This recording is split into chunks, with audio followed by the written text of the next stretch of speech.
After installation of sand filter and carbon filter, you need to put the membrane into the membrane housing. First, you need to take out the screen. Then take off the clamp. Then take out the cover.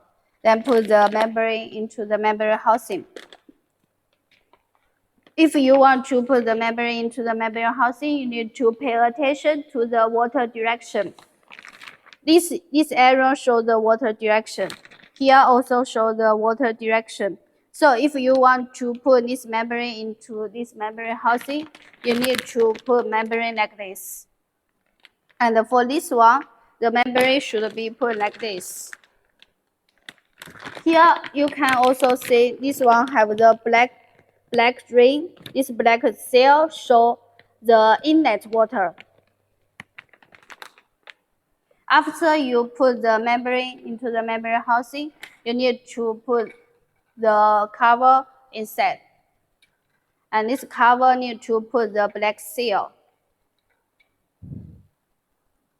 After you put the black seal, you can use this Vaseline or the wash dish to make this rain smooth.